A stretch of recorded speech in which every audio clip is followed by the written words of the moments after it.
চট্টগ্রামের চন্দনাইশ উপজেলার দুর্গম পাহাড়ি জনপদ ধোপাছড়ি ইউনিয়নের ৯ নং ওয়ার্ডস্থ চিরিংঘাটা এলাকায় বিয়ের ৪ মাসের মাথায় পিতৃগৃহে নববধূ সালমা সুলতানার রহস্যজনক মৃত্যুকে হত্যাকাণ্ড দাবি করে মানববন্ধন অনুষ্ঠিত হয়েছে।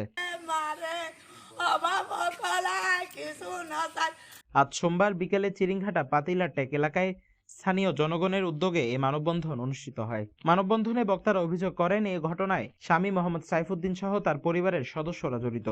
আর মারা মা গর্ভবতর করলে গর্ভবতর গলি মায়ের ফাঁসি আগদি গলা টিভি দিয়ে মারি ফেলাইয়ে তো আলো দিনে ফোনে হতা হইয়ে ফোনে হতা মারতে হয় হতা হয় মারি তো না আর মারে আবার গলা লসি লাগাই আমার জ্ঞান নজে জ্ঞা তাহি কি ট্যাং তাহি লটকাই এরি আর মার লটকাই না পারে অর্ধক লটকাই এরি তো চলে গেছে।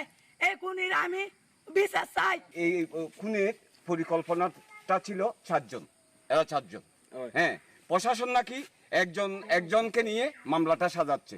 ওই সরজমিনে এবং এলাকায় বিভিন্ন জন অনেক আগ থেকে জানে, এরা পূর্বে পরিকল্পনা করে এই 4 জনে এদের মেয়েকে মেরে মানে ওই 3 লাখ টাকা যা যৌতুক বাবদ যা নিছে তা না দেওয়ার জন্য।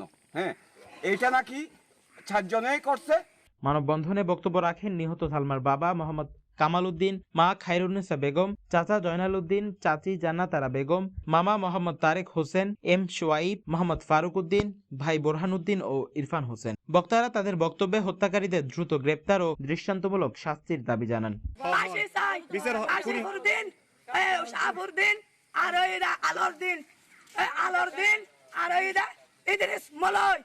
অতি দ্রুত চাই খুনিদের প্রশাসনের হস্তক্ষেপে আমরা খুনিকে আইনের আওতায় আনার জন্য আমরা চাই, এটাই চাই, আমরা খুনিদের ফাঁসি চাই। কেয়ার হাতে যাই না হনাস থানাত গেলাম তো এই তার ফাঁসি যায় এখন আর কিছু গন্যের হাত দাঁড় নাই বড় নাই বলো নাই কিছু নাই আই তারা ফাঁসি যায় এখন হাতে কিছু নফের পুলিশ ইতারা তো টিয়া হাই ইতারা হাজ ধরে আর হনা হাজ নগরের একুনি হলো রায় বিশেষ চাই শাহফু আলউদ্দিন এই ইতারা বিশেষ চাই এই 4 জন খুনিরা যেন প্রকৃত আসামি হয় এবং এদের ফাঁসি চাই। উল্লেখ্য, গেল শুক্রবার 12 সেপ্টেম্বর বিকেলে চিরিংঘাটার নিজ বাড়ি থেকে সালমা সুলতানার ঝুলন্ত মরদেহ উদ্ধার করে দোহাজারী হাসপাতালে নিয়ে গেলে সেখানে কর্তব্যরত চিকিৎসক সালমাকে মৃত ঘোষণা করেন। এ ঘটনায় নিহতের পিতা মোহাম্মদ কামাল উদ্দিন বাদী হয়ে স্বামী সাইফুদ্দিনকে আসামি করে মামলা দায়ের করেছেন।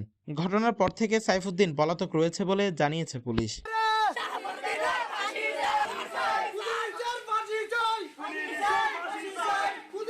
News desk, CTG post, Chittagong.